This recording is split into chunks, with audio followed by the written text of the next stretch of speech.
नमस्कार मित्रांनो, तूही माझा मितवा या मालिकेच्या येणाऱ्या काही भागामध्ये मित्रांनो एक आता जबरदस्त असा ट्विस्ट आपल्याला बघायला मिळणार आहे. कारण आता एक असा जबरदस्त प्रोमो तुमच्यासमोर झळकणार आहे. त्यामध्ये मात्र आता वल्लरीचे कारस्थान वाढतच जात आहे. वल्लरीला असं वाटतं की आपण एक एक करून प्रत्येक पुरावे मिटवण्याचा प्रयत्न करत आहोत आणि त्यात म्हणजे आता ह्या ईश्वरीला संपवण्याची वेळ आलेली आहे. म्हणून वल्लरीने आता सगळे फोटो सगळ्यांच्या समोर पाठवून आता ह्या बारशाच्या कार्यक्रमामध्ये जो धमाका उडवलेला आहे. पण त्या अगोदर वल्लरीने सुप्रिया आणि हे नम्रता तेथे पोहोचायला नको यासाठी एक आता प्लॅन खेळलेला असतो आणि त्या प्लॅनमध्ये ती आकाशला अडकवण्याचा प्रयत्न करणार आहे. आकाशने हे सर्व करून नम्रता आणि आकाश या दोघांमध्ये दरी निर्माण करण्याचा ती आता प्रयत्न करत आहे. परंतु तिला ही माहिती नाही की हे सगळं काही कारस्थान तिच्यावर कसे उलटते. आकाश आणि अर्णव ज्या गुंडांनी शुभंकरला मारलेला आहे तर त्या गुंडांना पकडून घेऊन आता वल्लरीचं नाव घेता क्षणी ह्या सर्व सत्याचा उलगडा कसा होणार आहे. आणि त्याच वेळेस आता वल्लरीच हे सर्व करणारी कारस्थानी बाई आहे.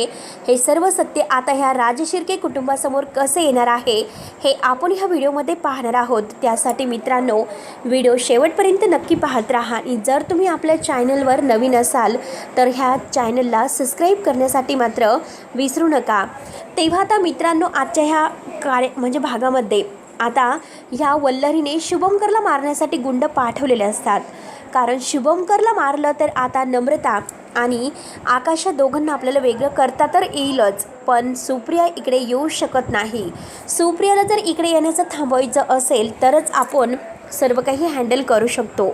आणि त्याच वेळेस आता तिला ते फोटो आहे ते फोटो सगळ्यांच्या समोर दाखवून तिने आता ईश्वरीला घराच्या बाहेर काढण्याचं ठरवलेलं असतं.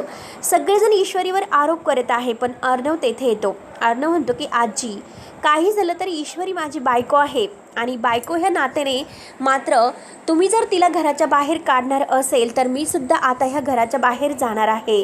जर मी तुम्हाला या घरात नको असेल तर मी सुद्धा आज हे घर सोडून जात आहे. आजी म्हणते की अर्णव तू काय बोलतोस. एका बाईच्या मुलीमुळे तुझ्या आईवडिलांचं आयुष्य उद्ध्वस्त झालं आणि तू त्या मुलीची साथ देतोस का. अर्णव म्हणतो की हे बघ ज्यावेळेस मला हे सत्य समजले होते त्यावेळेस मात्र मी ईश्वरीचा असाच रागराग करत होतो. तुम्हाला या अगोदर माहिती असेल तुम्ही सगळेजण विचारत होते की तू ईश्वरीचा रागराग का करतो.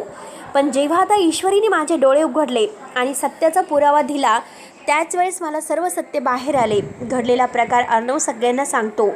पण त्याच वेळेस आता ती सुप्रियाची जी सुप्रिया आहे तर ती तिकडे आलेली नसते. आजी म्हणते की बघ तिला जर यायचं असतं तर ती सुप्रिया इथे आली असती, पण आज ती इकडे आली नाही. कारण तिला माहिती असेल की इकडे काय झालेलं आहे, त्यामुळेच ती इकडे तोंड दाखवायला आलेली नाही. त्याच वेळेस आता सुप्रिया शुभंकर आणि नम्रता आता याला हॉस्पिटलमध्ये जे नेलेलं असतं आणि त्याला घेऊन तेथे येतात. तेथे आल्यानंतर आता शुभंकरची जी अवस्था झालेली आहे ते बघून ईश्वरी धावतच शुभंकरकडे जाते आणि शुभ तुला काय झालं असं विचारते. सुप्रिया म्हणते की हो काय झालं आम्ही सांगतो. कारण जेव्हा आम्ही इकडे यायला निघालो होतो त्याच वेळेस काही गुंड घरामध्ये आले आणि त्या गुंडांनी शुभंकरवर हल्ला केला. शुभंकरला त्यांनी खूपच बेदम मारलं, त्याच्या डोक्यामध्ये जबरदस्त मार लागला आणि त्याला घेऊन आम्ही हॉस्पिटलला गेलो होतो. पण आता त्याला बरं वाटतं म्हणून हे सर्व सांगण्यासाठी आम्ही इथे आलो. पण ती गुंड पाठवली नक्की कोणी होती. शुभंकर म्हणतो की मला माहिती आहे ती गुंड कोणी पाठवली असणार आहे. ते काही झालं तरी ते आपल्याला शोधून काढायचं आहे. शुभंकर आणि नम्रता या दोघांमध्ये आता काहीतरी आहे म्हणून आता वल्लरी आकाशचं नाव घेण्याचा प्रयत्न करते. आणि त्याच वेळेस आता वल्लरी तेथून लपायला जाणार. सुप्रिया धावतच येते आणि सगळ्यांच्या समोर तिचा हात धरून तिला बाहेर ओढते आणि म्हणते की तू किती कारस्थाने करशील. जे गुंड आहे तर त्या गुंडांना पोलिसांनी पकडलेलं आहे आणि त्या गुंडांना मात्र पोलीस आता काही क्षणातच येथे घेऊन येतील. आत्तापर्यंत तू जे कारस्थान केलं होतं ते खूप काही झाले होते. अर्णवच्या आईवडिलांना तू जो काही त्यांचा संसार उद्ध्वस्त केला आणि त्यात म्हणजे सात्विकाला सुद्धा तू मारण्याचा प्रयत्न केलेला आहे, लक्षात ठेव. कारण हे सत्य असं आहे की जेव्हा आम्ही हॉस्पिटलला गेलो होतो आणि त्याच समोरून रमाकांत राजशिर्के जात होते म्हणून रमाकांत राजशिर्केंना सुद्धा आम्ही इथे सोबत घेऊन आलो. रमाकांत राजशिर्के येथे आले हे म्हटल्यानंतर आता सर्वांना खूप मोठा धक्का बसतो. अर्णव धावतच आता त्या गुंडांजवळ येतो. गुंडांना म्हणतो की लवकरात लवकर सांगा हे सर्व कोणी केले. शुभंकर हल्ला कोणी केला.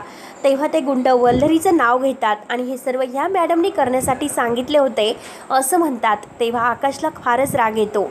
आकाशला इतका राग येतो, आकाश रागाने आपल्या आईला म्हणतो की आई तू का अशी वागलीस. एकतर तुला मी आत्तापर्यंत खूप काही तुझं ऐकत आलो. नम्रताबरोबर लग्न करण्यासाठी मी काही वेळ तुम्हाला थांबवले तरीसुद्धा मी तुझं ऐकलं आणि ह्या लग्नासाठी बराचसा वेळ कालावधी घालवला. पण तरीसुद्धा आई तू मला नम्रताला वेगळं करण्याचा प्रयत्न करत आहे. तू का असं वागतेस. नम्रता माझ्यावर चिडली, सगळं काही झाले, पण तरीसुद्धा मी तिला एकाही शब्दाने दुखावलं नाही. तिचं मन समजून घेतले. पण आई हे बघ मी त्यावेळेस तुझी बाजू घेतली होती. काहीतरी असं कारण असेल म्हणूनच तू या लग्नासाठी थांबवत असेल. तेव्हा सुप्रिया म्हणते की आता आकाश मी तुम्हाला सांगते की आता मी ह्या लग्नाला विरोध करत आहे. मला तुमचं लग्न मान्य नाही. कारण ज्या बाईने मला इतकं फसवलं, इतकं फसून माझ्याशी इतका गैरव्यवहार केला, माझ्या चारित्र्याशी खेळली, त्या बाईचा मुळे आज माझ्या ईश्वरीचा संसारसुद्धा डावपेचावर लागलेला आहे. आणि त्यात म्हणजे त्या बाईला मी माझी मुलगी नम्रता सून म्हणून नाही देऊ शकत. सुप्रियाचा हा निर्णय ऐकून सगळ्यांना फार एक मोठा धक्का बसतो. आणि त्यात म्हणजे माझ्या मुलासारखा असणारा शुभंकर, त्याची काय चूक होती. त्याने काहीही केलं नसताना आज त्याच्या जीवावर बेतलं होते. जर आम्ही त्याला हॉस्पिटलला वेळेत घेऊन गेलो नसतो, त्या गुंडांशी 4 हात केले नसते, तर आज शुभंकरला आपला जीव द्यावा लागला असता. तुम्हाला माहिती आहे का हे सर्व कसे घडले आणि काय घडले. आकाशला फार राग येतो. आकाश लगेच आता वल्लरीची अगदी गचंडी धरायचे बाकी ठेवतो. अर्णवला सुद्धा खूप राग येतो. अर्णव म्हणतो की हे बघ काकू मला माफ करा. माझ्या म्हणजे काकूच्या वतीने मी तुमची माफी मागतो. मामीने जे काही केलेलं आहे ते सगळं चुकीचं केलेलं आहे. त्याची शिक्षा मामीला होईनच. आणि या घरामध्ये आता मामी यापुढे राहणार किंवा नाही राहणार हा अंतिम निर्णय माझा असेल. पण आकाशच्या बाबतीत तुम्ही प्लीज असा निर्णय घेऊ नका. सुप्रिया म्हणते की आता मी ह्या माझ्या मुलीला या घरात देऊन खरंच आणखीन तिचं वाटोळं मला करायचं नाही. एकतर ईश्वरीला मी आता या घरात दिले, तिची सुखात राहते, पण तरीसुद्धा तिला खूप काही भोगावं लागलं. माझ्या भूतकाळामुळे तिला खूप काही सहन करावे लागले. आणि त्याच वेळेस आता रमाकांत राजशिर्के पुढे येतात आणि रमाकांत राजशिर्के आता ईश्वरी आणि अर्णवचा हात धरून दोघांचा हात एकमेकांच्या हातात देतात आणि सुखी राहा असा आशीर्वाद देतात. रमाकांतला बघून आता सगळ्यांना फार मोठा एक धक्का बसलेला असतो. रमाकांत आता या क्षणी आलेच कुठून. कारण सुप्रियाला हॉस्पिटलमध्ये रमाकांत भेटलेले असतात आणि स्वतः सुप्रिया विनवणी करून त्यांना तेथे घेऊन येते आणि सर्व सत्याचा उलगडा करायला सांगते. त्याच वेळेस आता वल्लरी मामीची खूपच बोलती बंद होते. वल्लरी मामी आता लगेच पळतच रूममध्ये जायला निघते. पण अर्णव तिच्या हाताला धरतो आणि तिची गचंडी धरत तिला बाहेर घेऊन येतो. मामी तू असं काही करशील कधीही वाटलं नव्हतं, पण आज तू सर्व काही लिमिट क्रॉस केलेलं आहे. आता आकाशसुद्धा वल्लरीला धरतो आणि आता काय शिक्षा द्यायची आहे हे ईश्वरी आणि नम्रताच ठरवेल. तेव्हा वल्लरी पाया पडत असते, ईश्वरीचे पाय धरत असते की ईश्वरी मला माफ कर. आणि त्याच वेळेस आता अंजलीसुद्धा म्हणते की खरंच, कारण मला मोबाईलमध्ये जे काही हे यांचं रेकॉर्डिंग सापडलेलं आहे त्या रेकॉर्डिंगद्वारे सुद्धा मी मामीच हे सर्व कारस्थान करू शकते. कारण या अगोदर मामीने माझे खूप काही ईश्वरी विरोधी कान भरले होते आणि सगळं करणारी मामीच असू शकते हे अंजलीसुद्धा ठाम निर्णय देते. तेव्हा आजी पुढे येते आणि सुप्रियाची आणि ईश्वरीची माफी मागते. प्लीज आम्हाला माफ करा. आमच्या सुनेमुळे तुम्हाला आत्तापर्यंत खूप काही भोगावं लागलं आणि आजसुद्धा मी ईश्वरीला घराच्या बाहेर काढायला निघाले, म्हणजे या घराची लक्ष्मी मी बाहेर काढायला निघाले. त्यावरती सुप्रिया म्हणते आता मात्र मला ईश्वरीलासुद्धा या घरात ठेवायचं नाही आणि माझ्या नम्रतालासुद्धा नाही. आता लगेच सुप्रिया ईश्वरीच्या हाताला धरते आणि नम्रताच्यासुद्धा हाताला धरून शुभंकरला घेऊन ती तेथून जायला निघते. अर्णव खूप पाय पडतो. अर्णव म्हणतो की हे बघा काकू मी तुमचे पाय धरतो, पण प्लीज ईश्वरीशिवाय मी जगू शकत नाही. आकाशसुद्धा म्हणतो की मी सुद्धा नम्रताशिवाय जगू शकत नाही. काकू तुम्ही प्लीज ऐकून घ्या. आणि त्याच वेळेस आता जेव्हा ईश्वरी घराच्या बाहेर पाय ठेवते तर एक खूप मोठा असा संकेत त्या घराला मिळालेला असतो. कारण त्याच वेळेस आजीच्या छातीमध्ये जोरात चमक निघते. आजी लगेच आई ग असं जोरात ओरडते. ईश्वरी अर्णव धावतच आजीजवळ येतात आणि आजीजवळ आल्या क्षणी मात्र आता सगळेजण मात्र आजी आजी करत असतात. आजीला फार मोठा एक धक्का बसलेला असतो आणि आजीला त्रास झालेला असतो. आजी बेशुद्ध पडते. सगळेजण आता ईश्वरी ईश्वरी म्हणून आजीला ईश्वरीच्या पाया पडून ईश्वरीला आजीला काय झाले प्लीज तू आजीला समजाव. आणि सगळेजण आजीला घेऊन रूममध्ये येतात. आजी शुद्धीवर येण्याची वाट पाहत असतात.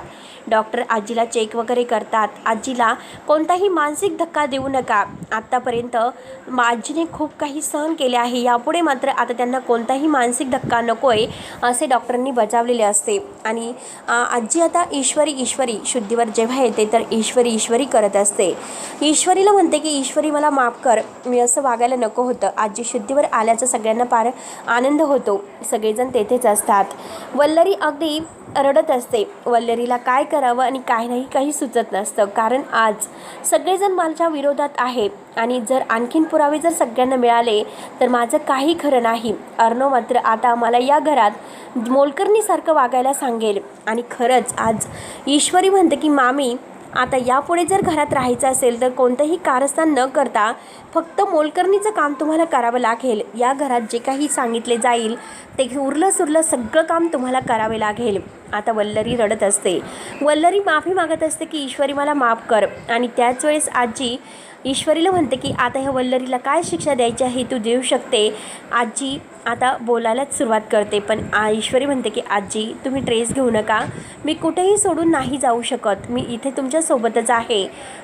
जोपर्यंत मात्र आता या घरातील सगळं काही सत्य सगळ्यांच्या समोर येत नाही तोपर्यंत या घराला मी कोणत्याही संकटातून वाचू शकते आणि कुणाची वाईट नजर मी कधीही या घरावर पडून देणार नाही. आजीचा हात हातामध्ये घेऊन ईश्वरीने छान असं प्रॉमिस केलेलं असतं. आजीला फार आनंद होतो. आजी आता ईश्वरी आणि अर्णवला जवळ घेते. तेव्हा आता मित्रांनो, असे डेली अपडेट्स पाहण्यासाठी आपल्या चॅनलला सबस्क्राईब करत राहा. धन्यवाद.